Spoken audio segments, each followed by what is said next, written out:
Okay, just want to do a quick video on setting yourself up for failure. Lots of people are on diets and lots of people do not pay attention to when they're most weak and most vulnerable, and they set themselves in really bad situations and uncomfortable ones at that, because who likes to be the person on a diet when you go out with friends? Nobody does. Nobody likes to be the person that feels like they're depriving themselves. Now, let me stop you right there. You're not depriving yourself. You're making a conscious choice to change your life. This is not a, oh, I feel so bad for myself, I can't have that.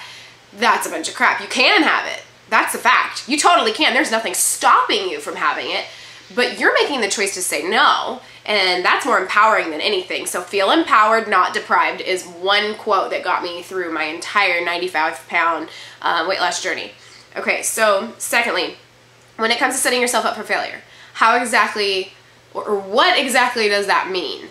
Well, if you were, say, in the 240s yesterday and you broke into the 230s today, meaning like maybe you're at 239.8 today and you were 140.4 yesterday, you probably did a happy dance on the scale because you broke through another decade. Congratulations, yay! And at that point in time, there's nothing that can stop you. You feel invincible, you feel unstoppable, you feel like you can do anything, and that just makes it so much easier for you. Okay, but what if, say, you've been at 158.8 and your goal is 130? So you're 158.8 to 158.4 for a week because you started exercising or whatever reason, and you got invited to go out over the weekend and you were frustrated anyways because your weight hadn't dropped that week. Who do you think is going to be more likely to cheat or to make a bad decision or to drink or to do something that they know they shouldn't be doing? Do you think it's going to be the person that broke a new decade? Or do you think it's going to be a person that's been stuck at the same weight or only moved a couple of ounces in the middle of a decade for a week? So if you are invited to something and you know that you are at either some kind of a standstill or you haven't broken a new decade recently or you're not right where you wanted to be at that point, you're way more vulnerable to go and make a bad decision because your head's not in the right place. Same thing with if you're invited to go do something and you're on your period, chances are you're gonna wanna drink or you're gonna want to have chocolate or you're gonna wanna make a bad decision, a bad food choice, just because you're more vulnerable. Dieting's hard. Saying no to anything that you shouldn't have is hard. I don't care if it's dieting, cigarettes, alcohol, drugs.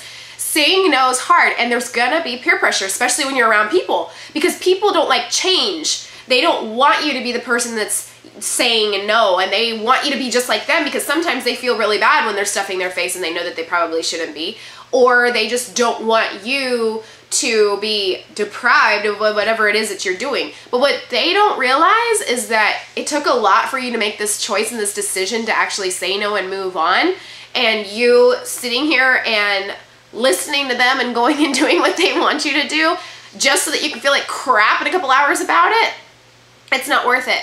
They don't mean to peer pressure you into anything, and they don't mean to help you when you set yourself up for failure, but they do it. So please be armed and aware that there's certain times when you are probably better at going out and making better decisions than others. Don't go out and don't plan an outing if you know your period's coming up that week.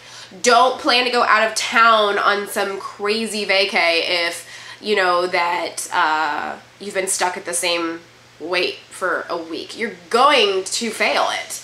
So, you know, seriously, grow some. Get over it. Pay attention to the weight loss, you know, cycle that your body goes through. Everybody has a pattern. So pay attention to your pattern. Like Alex and Natalie, they always go up 2 pounds before they come down 5. It's just how it works. So please pay attention and please arm yourself with the knowledge that you're going to be stronger at a certain point than you are at another. So if you know when that happens, then you'll be 10 times more likely to make better choices and better decisions and be stronger. So my name's Kristina Ray. I'm a Take Shape for Life health coach. I lost 95 pounds in a little less than 8 months. If you need help losing weight, if you're having a problem with motivation, staying on track and support, you need somebody to talk to that's been there, done that, I'd love to help you. I'm completely free. Once again, Kristina Ray. Contact information is below.